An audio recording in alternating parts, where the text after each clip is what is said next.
picture this, all right. You have this highly educated technology executive. Right? I mean, we're talking about a certified genius here. A guy who patented a key Wi-Fi component in his 20s. Oh, so he's brilliant. Completely brilliant. And he's staying at this wildly expensive, just exclusive hotel in Los Angeles. Okay. And he is so ridiculously wealthy and honestly so deeply insecure that he hands a bellhop thousands of dollars in cash. Wait, just hands it over. Yeah, just cold, hard cash. Oh. And he tells this bellhop to go to a local dealer and buy $1,000 gold coins. You've got to be kidding me. Nope.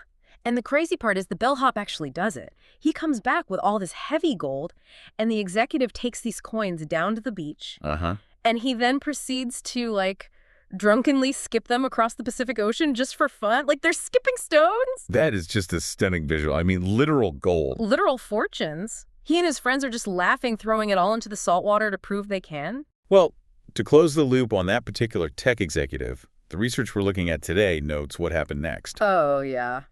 It wasn't good. No, it wasn't. Yeah. Just a few short years later, he went completely broke. Completely bankrupt. Yeah, he lost absolutely everything. It's wild. Right.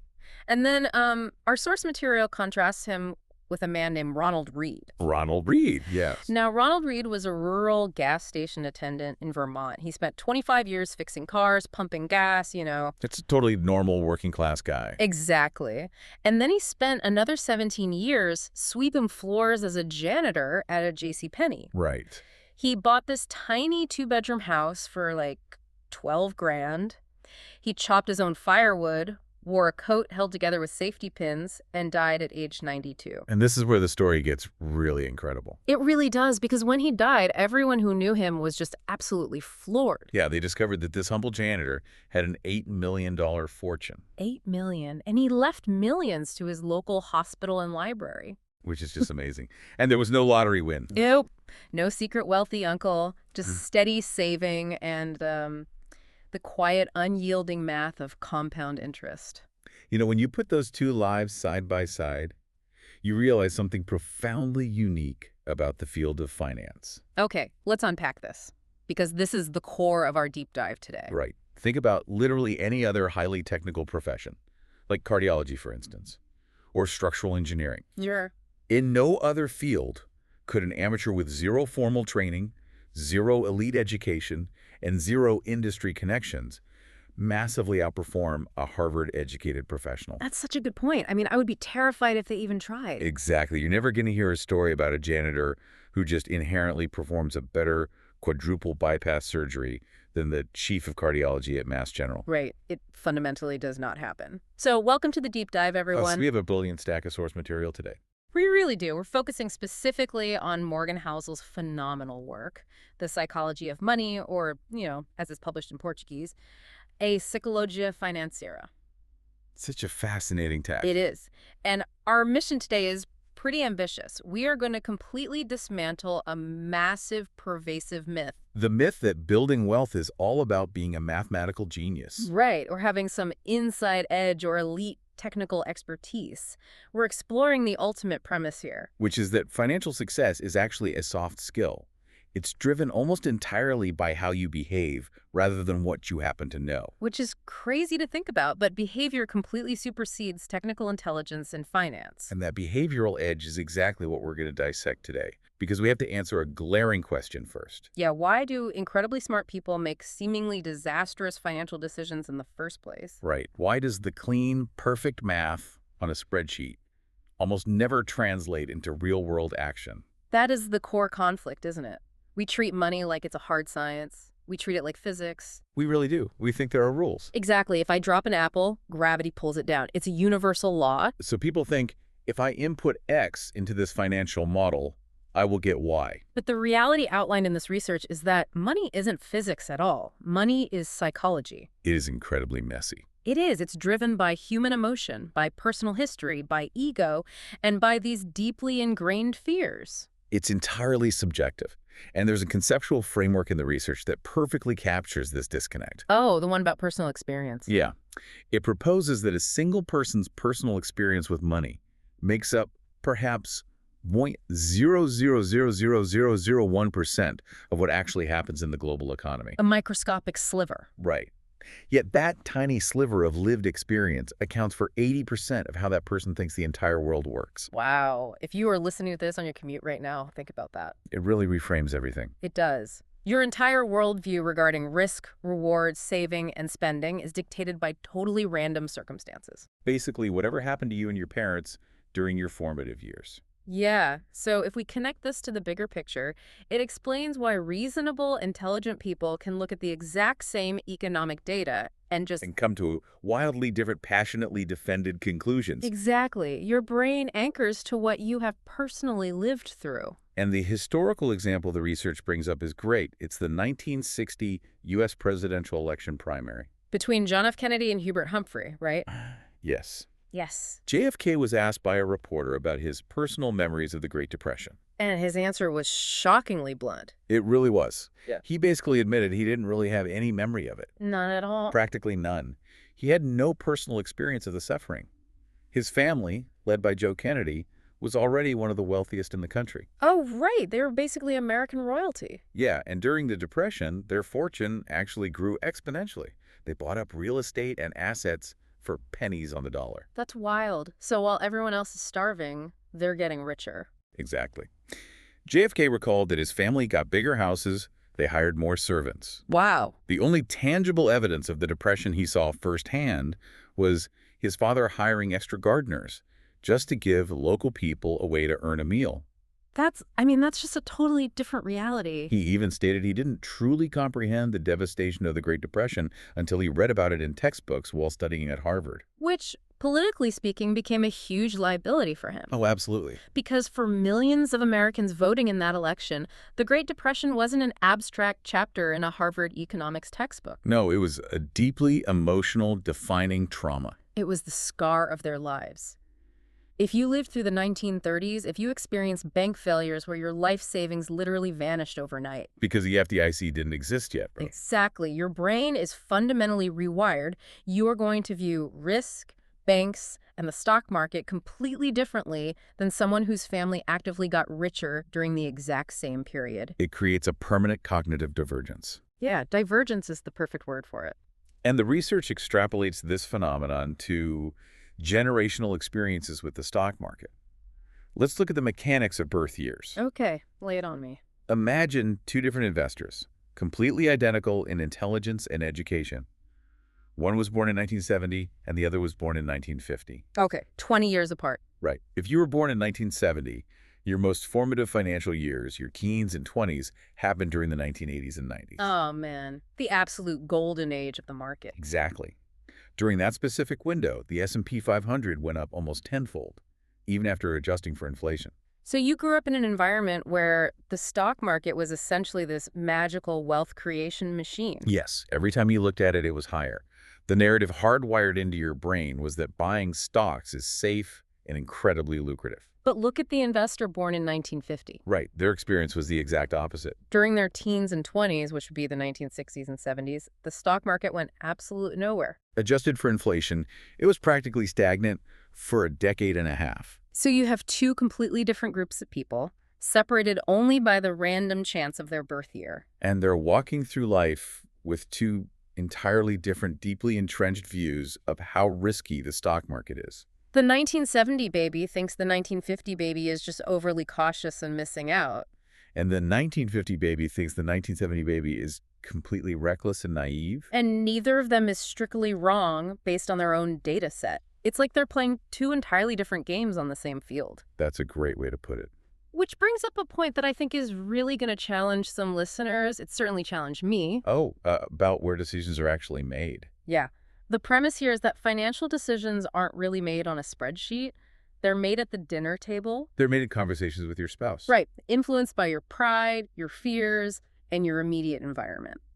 Every financial decision you make makes perfect sense to you at the exact moment you make it, based on the unique, limited inputs your life has provided. Okay, but hold on. Let me push back on this a little bit because I want to talk about the lottery ticket paradox. Ah, yes, the lottery tickets. The empathy argument is beautiful, but the data on lottery tickets is brutal. It really is. The statistics show that the lowest income households in the U.S. spend about $412 a year on lottery tickets. Right. Meanwhile, Roughly 40% of Americans cannot cover a $400 unexpected emergency. So they're spending their emergency fund on scratch-offs. Exactly. The exact same people who cannot fix a broken radiator or pay an unexpected medical bill are taking that exact $400 and essentially setting it on fire by buying lottery tickets. It looks completely irrational. It does. So empathy is great, but isn't bad math just bad math? If we just say, well, it makes sense to them, aren't we just excusing objectively destructive financial behavior? That is a very common and completely valid critique. But the distinction the research makes is crucial here. Okay, what's the distinction? We are not excusing the behavior, we are contextualizing it. We have to look at the psychological utility of that purchase. Psychological utility. So what they get out of it emotionally? Exactly.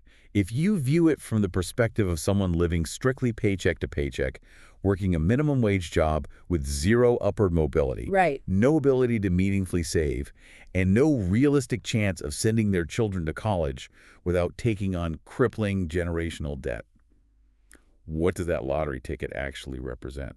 I mean, when you put it like that, it represents hope. It's the only time they get to dream. Precisely.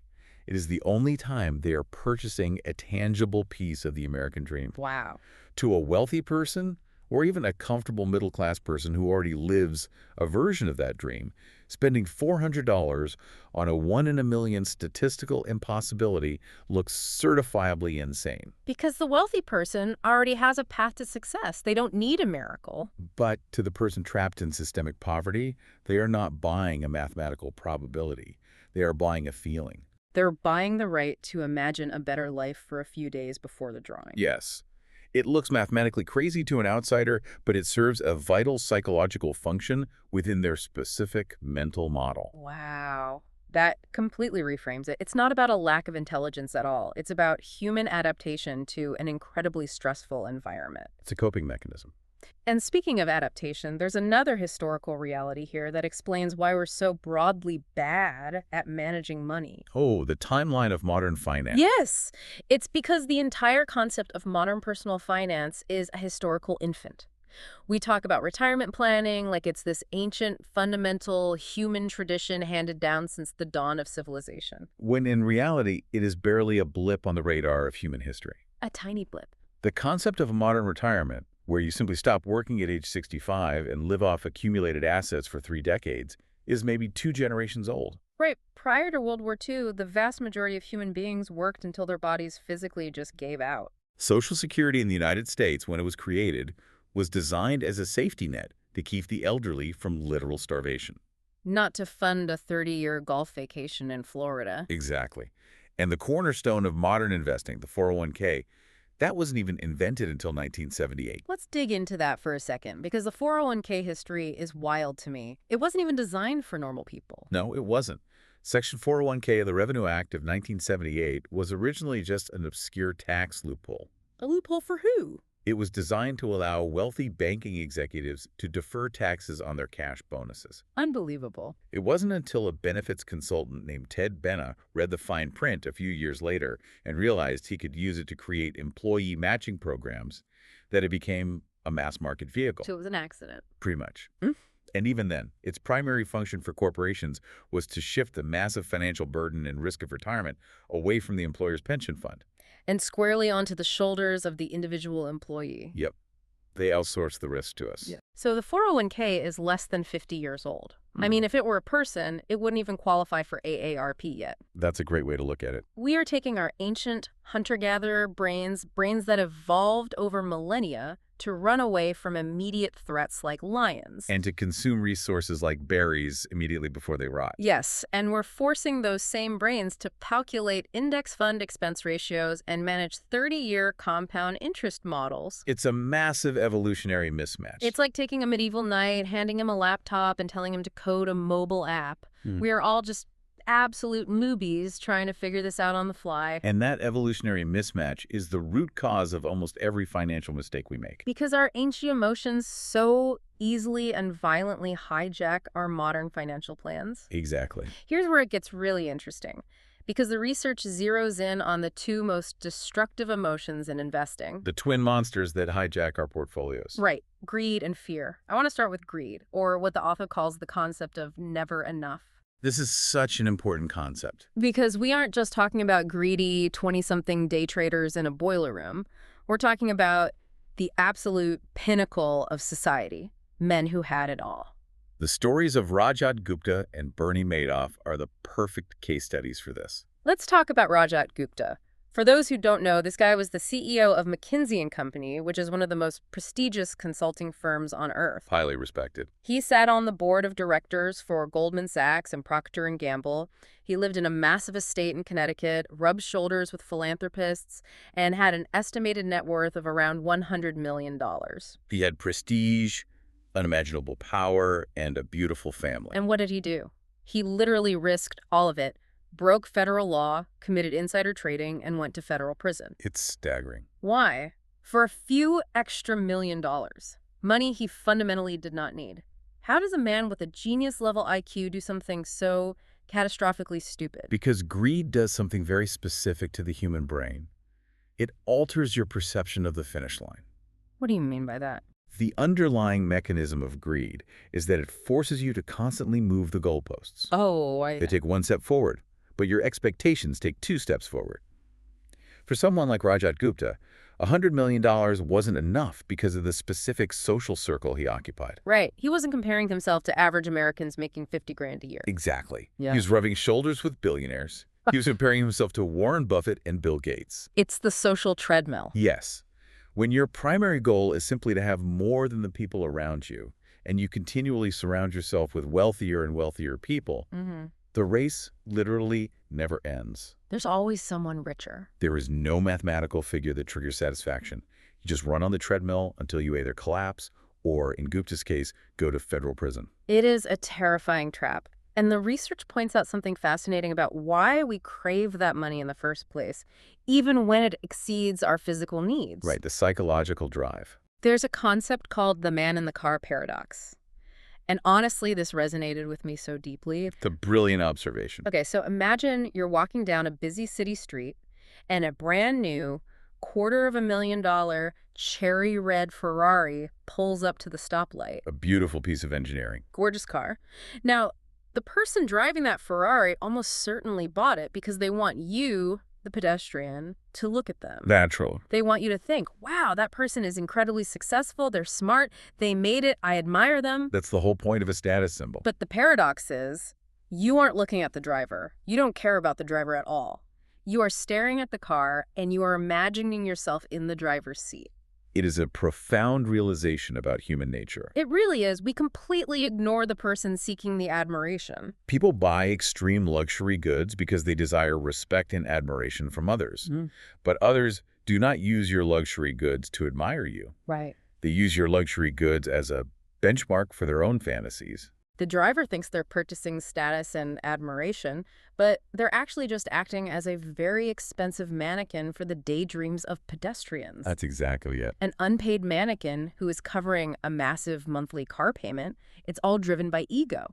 And this leads directly to a crucial distinction the research makes, which might be the most important vocabulary lesson in this entire deep dive. Yes, the profound difference between being rich and being wealthy. They are constantly used interchangeably in popular culture, but in terms of behavioral finance, they are practically opposites. Opposites? How so? Well, riches are visible. Riches relate to current income. If someone is driving that $250,000 Ferrari, they might be rich because they clearly have the current cash flow to make the exorbitant monthly payment. You see the riches. The riches are loud. Exactly. But wealth. Wealth is silent. Wealth is what you don't see. Wealth is what you don't see. I love that. Wealth is the $250,000 car that was not purchased. Wealth is the first-class flight upgrade you declined to take. Wealth is the diamond watch you left behind in the jewelry store. So it's the potential. Yes. Wealth consists of financial assets that have not yet been converted into visible stuff. It's so completely counterintuitive because our entire society, heavily amplified by social media, is trained to judge success solely by what is visible. We only judge what we can see. Right. If I see a massive 10,000 square foot house, my brain immediately thinks wealth. But the reality is that big house is just a mathematical sign that the owner has less wealth now than they did before they wrote the down payment check. Because that cash is gone. It's locked in the house. Exactly. Wealth is optionality. It's flexibility. It's the unspent money sitting quietly in an index fund that gives you the freedom to tell a toxic boss, I quit, without having a panic attack about making rent. That is the ultimate utility of wealth. But to build that silent wealth, you have to conquer the second face of financial emotion. We talked about greed. Now we have to analyze fear. Fear is arguably even more powerful. Right. And here's a question I want to throw at you because this observation in the text is so sharp. Why does pessimism sound like profound intellectual wisdom, while optimism sounds like a greasy car salesman trying to rip you off? It's so true, isn't it? It is. If I come on this show and tell you the stock market is going to go up 10% next year, you look at me like I'm a naive fool. Like you're trying to sell me something. But if I tell you a catastrophic generational recession is coming next month and the banking system will collapse, you lean in, you take notes, and you book me on primetime television. It is a fascinating asymmetry. Pessimism carries an intellectual weight that optimism completely lacks. Why is that? If we look at the evolutionary biology, it makes perfect sense. We are fundamentally hardwired with a cognitive bias called loss aversion. Loss aversion. Yes. In our ancestral evolutionary environment, treating potential threats as vastly more urgent than potential opportunities was quite literally a matter of life and death. Okay, give me an example. If you're a hunter-gatherer and you miss out on a ripe berry bush, an opportunity you might be hungry for a day. It's an inconvenience. Sure. But if you ignore a rustling sound in the tall grass, a potential threat you get eaten by a tiger, your genetic line ends permanently. Game over. So our brains literally treat financial dips like tigers in the grass. Exactly. We are biologically programmed to obsess over potential losses because that paranoia kept our ancestors alive. But in the modern financial ecosystem, this evolutionary trait actively destroys our wealth. It really does. It leads to a phenomenon the author calls the historians as prophets fallacy. So wait, if I'm an optimist, I'm looking at history and saying, we always figure it out. But the pessimist is looking at the same history and saying, we only figured it out because we panicked. Is the text saying pessimists are actually just ignoring human ingenuity? Yes, that is the core of the fallacy. It's the tendency of pessimists to look at a current negative trend, draw a straight line, and extrapolate that trend forever into the future, completely ignoring human adaptation and problem solving. Ah, I see. They don't account for us adapting. Let's look at a historical example. The 1970s oil crisis. During that time, there was widespread panic that the global economy would freeze because we were running out of oil. It was a huge panic. The pessimist looks at the rate of oil consumption, looks at the known reserves, does the math, and concludes society is doomed. Because they assume human beings will just stand perfectly still and do absolutely nothing to fix the problem. Precisely. They fail to account for the fact that a shortage drives up the price of oil. And high prices are the ultimate incentive for human innovation. Necessity is the mother of invention. Exactly. The high prices incentivized engineers to build radically more efficient car engines.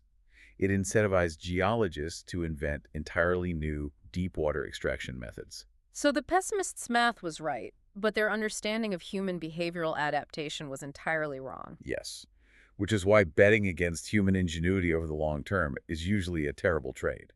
But in the short term, when the market drops 20%, that evolutionary tiger fear kicks in and we completely panic. We liquidate our portfolios at the absolute bottom. And the research offers this brilliant, highly practical mental reframing to handle that fear. It's called the see versus fine mindset. Fee versus fine. This is perhaps one of the most useful psychological tools an investor can adopt. It really is a game changer. When the stock market experiences a severe drop, fear compels investors to view that drop as a fine. Right. A fine implies you did something wrong. You got a speeding ticket. You feel like you're being punished by the market gods, and you need to immediately change your behavior, meaning sell your stock so you don't get fined again. But the reality is, it isn't a fine at all. It is a fee. Exactly. It is the completely normal price of admission for long-term gains. The analogy used here is brilliant. Think about going to Disneyland. Disneyland. You pay, say, $100 for a ticket to get into the park. When you hand over that $100 at the gate, you do not feel like you were being punished. No, of course not. You don't feel like a police officer just handed you a traffic citation.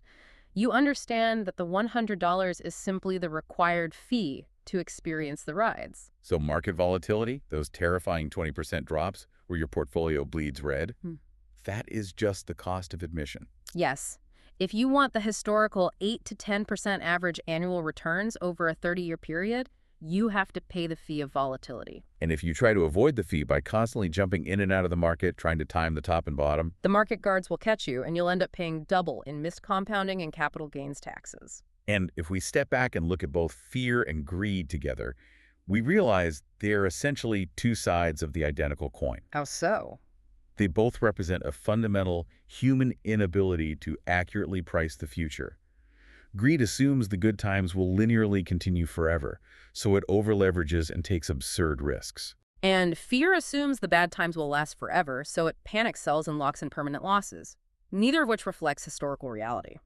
Okay, so if technical intelligence won't save us from the pitfalls of fear and greed, what actually will? How do we build that behavioral edge? The source material outlines 3 essential behavioral habits for long-term wealth. These are the practical antidotes to our own worst instincts. Let's dive into habit number 1, save without a specific goal. Prioritize efficiency over returns. This first habit directly challenges the conventional financial planning wisdom that dictates you must have a specific targeted goal for every dollar you save. Right, the typical advice is you save for a 20% down payment on a house, you save for a wedding, you save for a new car. That is all fine, and it serves a purpose. But the research argues that saving simply for the sake of saving with no designated endpoint is profoundly more powerful. This goes back to the 1970s oil crisis analogy we just talked about, right? It does. The solution to the energy crisis wasn't discovering massive new oil fields overnight. It was efficiency. It was doing more with less. Exactly. We built cars that got double the gas mileage, we weather stripped our homes, we became radically more efficient with the resources we already possessed. So how does that mechanical concept of energy efficiency apply directly to our personal bank accounts? It applies because it forces you to focus on the one metric you actually control. Think about your financial life. Right. You cannot control what the Federal Reserve does with interest rates. You cannot control the annual returns of the S&P 500. Nope. You cannot even completely control your own income trajectory because you could be laid off or your industry could be disrupted by AI. True. But you have 100% control over your personal financial efficiency, your savings rate. Exactly. Learning to be genuinely content with less money creates a widening gap between what you earn and what you consume. That gap is your savings. And saving without a specific goal is the ultimate hedge against life's inevitable, completely unpredictable surprises. Because life never goes according to the spreadsheet. Never. If you are only saving for a car and then you suddenly need a new roof, you're in trouble. Right. But general, unassigned savings buys you the most valuable currency in a hyper-competitive, globalized economy. Flexibility. Flexibility is huge. If you get laid off, a high savings rate means you aren't forced to desperately take the first terrible, underpaying job that comes along. You can wait for the right fit. If a brilliant investment opportunity arises during a market panic, you actually have the liquid cash to strike while everyone else is paralyzed. You're essentially buying put options on your own future. Which is the perfect segue to habit number 2. Master the duality of survival. The duality of survival. Yes. This is the requirement to perfectly balance deep paranoia with wild optimism. I found this fascinating. The text makes a really sharp, almost jarring distinction between getting wealthy and staying wealthy. It turns out they require completely opposite, almost contradictory psychological skill sets. They truly do. Getting wealthy requires an abundance of optimism. It requires taking concentrated risks, putting yourself out there, perhaps starting a business. Or putting a large portion of your capital into a high-growth investment. You have to believe the future will be vastly better than the present. But staying wealthy requires the exact opposite temperament. It requires frugality. It requires a healthy, constant dose of paranoia. It requires an acute, humbling awareness that whatever wealth you have generated can be taken away from you incredibly quickly by forces outside your control. And to illustrate the catastrophic failure of not balancing these two, the text tells the tragic story of Jesse Livermore. Ah, Jesse Livermore. For listeners who don't follow financial history, Jesse Livermore was arguably the greatest, most legendary stock trader of the early 20th century. A true icon of trading. During the epic Wall Street crash of 1929, while the entire global economy was collapsing, banks were failing, and ruined investors were literally jumping out of skyscraper windows, Livermore was shorting the market. And he made a staggering fortune in a matter of days. He completely mastered the getting wealthy part of the equation. Wait, for listeners who might not trade on margin, explain exactly what happens when you short a crashing market. It's not just a passive bet against the economy, it's a terrifying mechanical action, right? Yes, short selling is highly aggressive. Yeah. Mechanically, you are borrowing shares of a stock you do not actually own from a broker. Okay, borrowing shares. You immediately sell those borrowed shares at the current high price, pocketing the cash. Your goal is to wait for the stock price to plummet, buy the shares back at the new lower price, return the borrowed shares to the broker, and keep the difference as profit. But the risk is technically infinite. If you buy a normal stock, the most you can lose is 100% of your investment. Right, but if you short a stock and the price goes up instead of down, you are forced to buy it back at higher and higher prices. There is no ceiling on your potential losses. So Livermore is executing this infinitely risky strategy while the world burns, and he makes what would be billions of dollars in today's money. He was a genius at taking risk. But he failed completely at the staying wealthy part. He entirely lacked the survival mechanism. He lacked the paranoia. Exactly. His 1929 victory gave him a god complex. He thought he was invincible, that he could time every market movement perfectly. Which you just can't do. No. He kept taking massive, highly leveraged short positions, and within a few short years, the market turned against him. He faced brutal margin calls, his brokers liquidated his accounts, and he lost the entire fortune. It ended tragically with him taking his own life in a hotel cloakroom. He had the raw intellect to get rich, but he lacked the behavioral duality to stay rich. So how do we, as normal investors, avoid the Jesse Livermore trap? How do we balance that duality? The framework the research advocates for is often called a barbell strategy for your mental model. Picture a weightlifting barbell. Right. On one extreme end of the barbell, you are wildly, unapologetically optimistic about the long-term future. You fundamentally believe that humanity will continue to innovate, the global economy will grow, corporate profits will rise, and your diversified investments will compound beautifully over the next 3 decades. But on the other extreme end of the barbell, You are deeply, almost neurotically paranoid about the short-term hurdles that could wipe you out before you ever reach that beautiful long-term future. you maintain a stubbornly large emergency fund in cash. You avoid crippling high-interest consumer debt. Yes, you maintain a wide margin of safety in your personal budget so that a bad year in the market, a sudden job loss, or a massive medical emergency does not force you to liquidate your long-term investments at the exact worst possible time. Paranoia keeps you alive long enough for optimism to make you rich. I love that phrasing. It's very apt. You have to survive the short term to earn the right to participate in the long term. And that brings us to habit number 3. Respect the unintuitive, quiet power of compounding. And when we talk about compounding, there is simply no better, more illuminating example than Warren Buffett. Okay, this piece of math completely blew my mind. I thought I knew everything there was to know about Warren Buffett. Everyone thinks they know his secret. Right. He's the Oracle of Omaha. He reads 500 pages a day. He drinks cherry Coke. He's the greatest fundamental investor of all time. But the text lays out the actual timeline of his wealth accumulation, and the math is staggering. At the time this specific research was published, Buffett's net worth was roughly $84.5 billion. Do you know how much of that $84.5 billion came after his 65th birthday? It is a statistic that breaks the human brain. Roughly $81.5 billion. Let's pause on that math. $81.5 billion out of $84.5 billion. Almost the entirety of his unfathomable wealth was accumulated after the traditional retirement age. The research points out a massive blind spot in how we study success. We spend countless hours studying Buffett's specific stock-picking strategies. We analyze how he evaluates corporate management. We reverse engineer his discounted cash flow models. We read his annual shareholder letters, looking for secret formulas.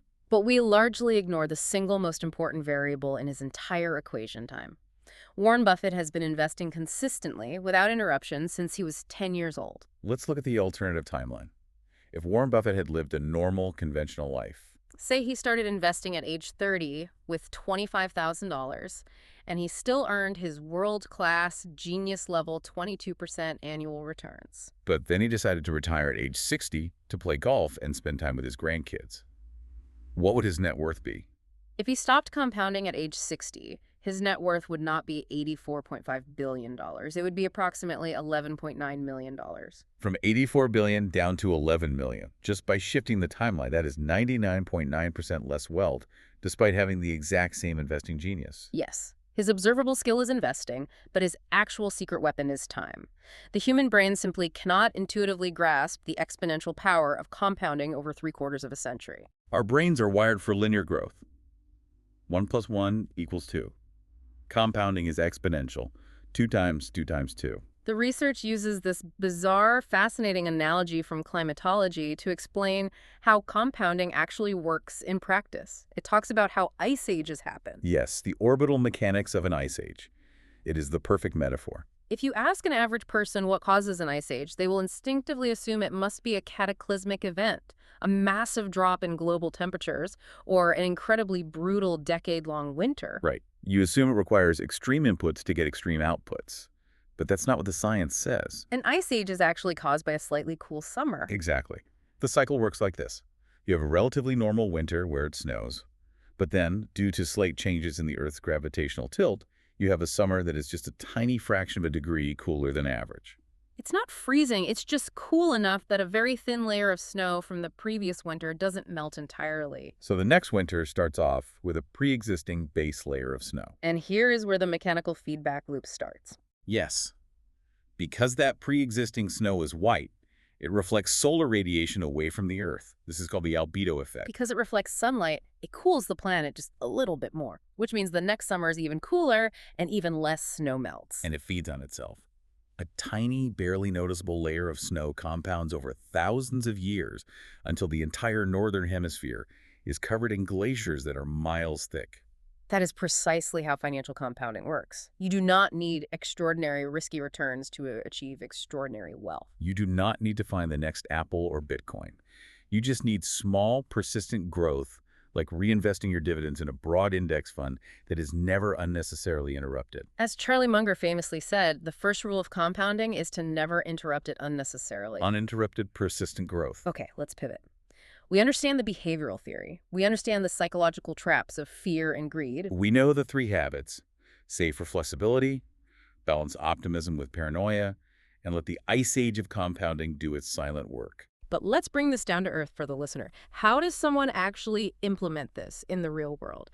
When the stock market drops 15% in a week, or your brother-in-law is bragging at Thanksgiving about getting rich on some obscure cryptocurrency, what is the practical toolkit to avoid making an emotional, disastrous decision? The research outlines a few highly actionable, incredibly practical strategies. Action number 1 is something we touched on briefly before, but it requires a much deeper dive. Aim to be reasonable rather than strictly rational. Okay, at first glance, that sounds like a semantic contradiction. Aren't reasonable and rational the exact same thing? What's fascinating here is that in the context of human behavior, they're entirely different concepts. Rational is what the cold math dictates on a spreadsheet. Okay. Reasonable is what you can actually sustain in the real world as a flawed, emotional human being whose heart rate elevates when they lose money. To illustrate this profound difference, the author shares the deeply unsettling medical history of Julius Wagner-Jareg. Yes, the 19th century psychiatrist who cured syphilis by intentionally giving his patients malaria. It sounds like absolute madness to modern ears. In the 19th and early 20th centuries, syphilis was a terrifying, incurable, and eventually fatal disease.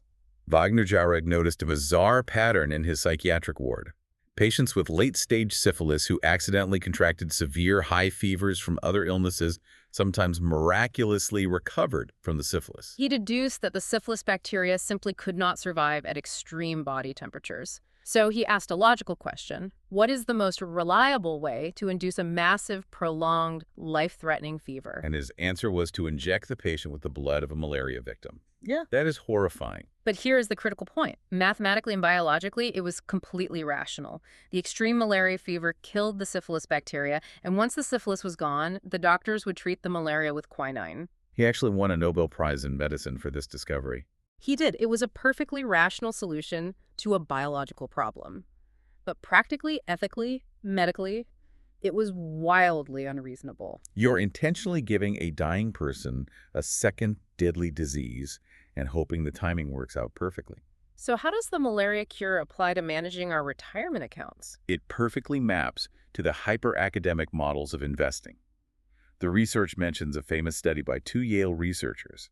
They proved mathematically that a young person should use 2-to-1 leverage when investing in the stock market for retirement. Meaning for every single dollar of their own money they put into an index fund, they should borrow $2 on margin to invest alongside it. Wait, for listeners who just buy standard index funds in their 401k and leave it alone, explain the mechanics of a margin call here, because the math says you just wait it out. But what is a broker actually doing to your account if the market drops? On a spreadsheet, over a 40-year timeline, the 2-to-1 leverage model is completely rational.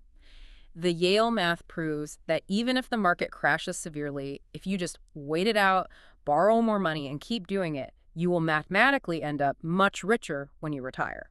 But here is the terrifying reality of a margin call. If you are leveraged 2-to-1 and the stock market drops by roughly 33%, your equity is completely wiped out. The money you borrowed is still owed. At that point, the broker does not care about the Yale study. They issue a margin call. They will automatically forcefully liquidate your remaining assets to cover the loan. You log into your account, and your balance is literally zero. Which is completely unreasonable. Exactly, because no normal human being can watch 100% of their life savings evaporate, experience a forced liquidation, look at their spouse across the dinner table, say, well, the Yale study says we're mathematically fine, and then go to the bank to borrow more money to buy the dip. A normal human being will have a panic attack, swear off the stock market forever, lock whatever cash they have left in a savings account, and permanently destroy their compounding timeline. So the actionable takeaway here is to aggressively choose a strategy that lets you sleep at night, even if it isn't perfectly optimized. It is far better to deeply love an imperfect, slightly less efficient strategy like keeping a little too much money in cash or paying off a low-interest mortgage early just for the psychological peace of mind because you will actually stick with it during tough times. A mathematically perfect hyper-leveraged strategy is utterly useless if your emotions force you to abandon it during a market crash. Precisely. Optimization is the enemy of consistency. Which brings us to action number 2. Acknowledge the end of history illusion. This is a psychological concept, right? I want to try an analogy here. It's like getting a massive back tattoo at age 18 of a band you think is going to change the world. You are absolutely certain you will love this band forever. But by age 30, your tastes have changed. The band broke up, and you're wearing long shirts at the beach because you hate the tattoo, but the ink is permanent. We treat our financial future like that permanent ink. We assume our 18-year-old brain or our 30-year-old brain knows exactly what our 60-year-old brain is going to want. That is a perfect encapsulation of the concept. Psychologists call it the end of history illusion. It is our deeply flawed tendency to look back at our past selves and clearly realize how much we have changed. You're a completely different person today than you were a decade ago. But simultaneously, we look at our future selves and falsely assume we will stay exactly the same as we are right now. We think our current state of mind is the end of history for our personal development. How does this psychological blind spot mess up our financial planning? It leads to extreme, highly rigid financial planning. A young, ambitious 22-year-old might confidently say, I'm going to work 80 hours a week in investment banking, make millions, and I won't care that I don't have a family, hobbies, or free time. Or conversely, a minimalist might say, I'm going to live in a converted van, eat rice and beans, save 90% of my income, and retire completely off the grid at age 30. They are making permanent structural life plans for a future version of themselves they do not actually know yet. And when that future self wakes up at age 40 and realizes they are completely burned out and hate working 80 hours a week, or they are desperately tired of eating rice in a van and actually want to send a kid to a good school, they feel trapped. They are paralyzed by the sunk costs of their previous decisions. The highly actionable takeaway to counter this illusion is to build intentional moderation into your long-term plan. Actively avoid the extremes. Aim for moderate savings rates, moderate free time, a moderate commute, and moderate lifestyle inflation. Moderation creates shock absorbers. It gives you the financial and psychological flexibility to adapt when your desires inevitably change. And when they do change, you have to ruthlessly abandon your sunk costs. Do not let your past self hold your future self hostage. If your life goals fundamentally change, change the financial plan immediately without regret. Build in the shock absorbers for your own shifting personality. That is brilliant. Okay, action number 3. And it might be the single most crucial piece of advice for surviving the modern, hyper-anxious, 24-hour financial media environment. Play your own game. Or rather, explicitly identify your game first and then aggressively ignore everyone else's. This directly addresses how heavily we are influenced by the actions of others, particularly when we see them making money. The research makes a profound structural observation about how financial bubbles actually form in the market.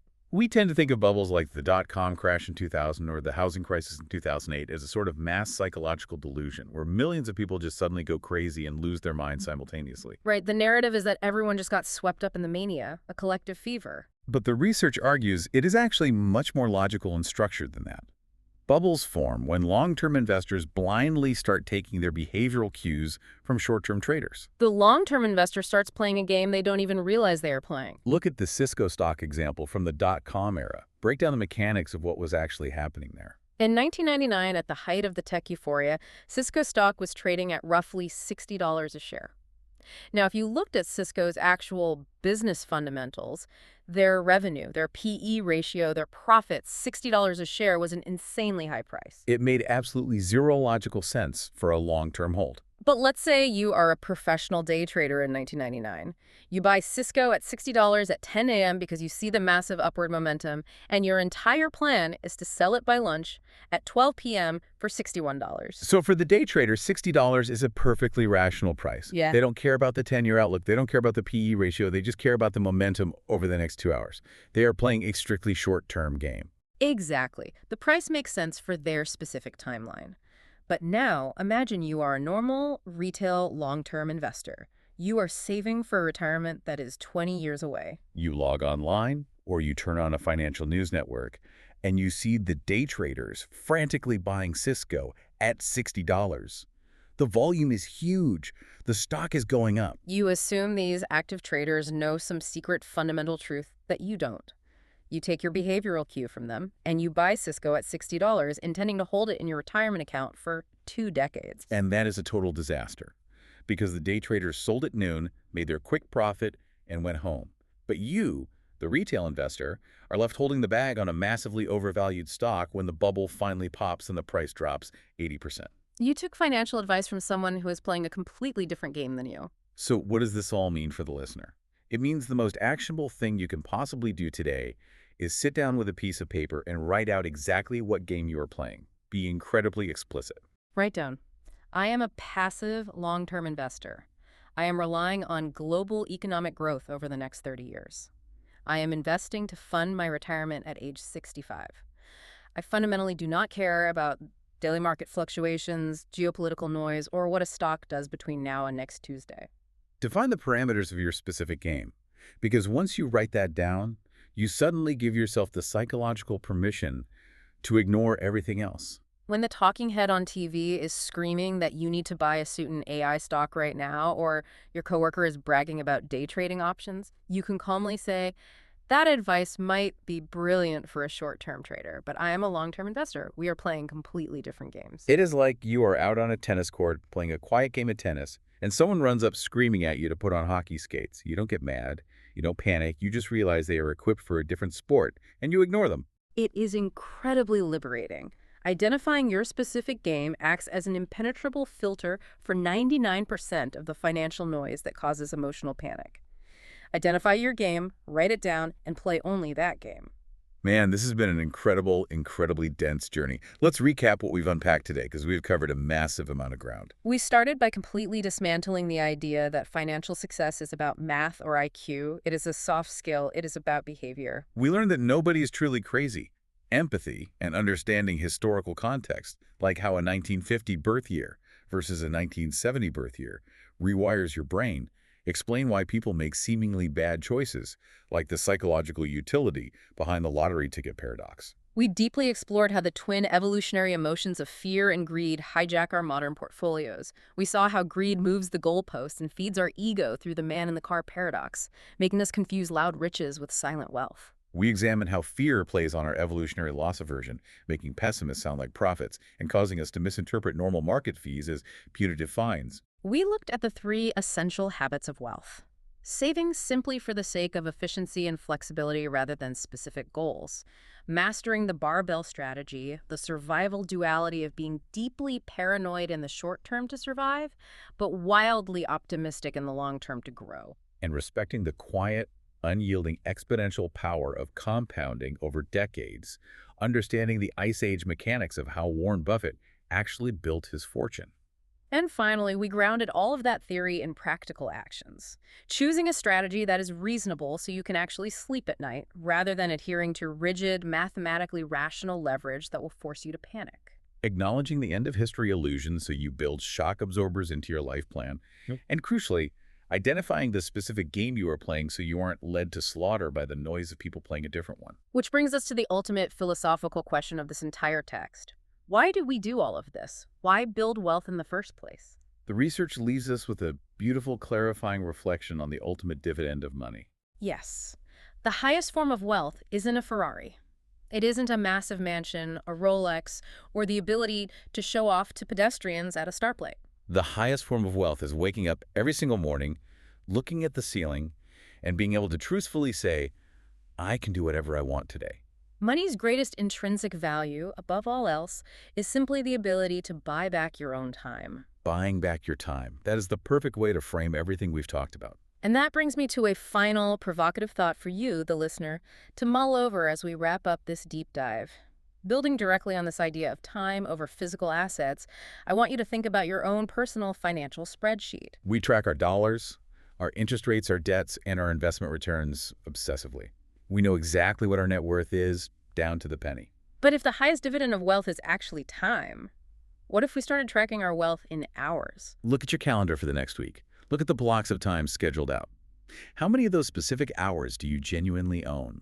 How many of those hours are yours to do exactly what you want with the people you choose, on your own terms? If the answer is 0, what is one reasonable, not rational step you can take today to buy just one of those hours back? Because at the end of the day, that might be the only return on investment that actually matters. Thanks for joining us on this incredibly deep exploration. Keep questioning, keep learning, and we will see you on the next deep dive.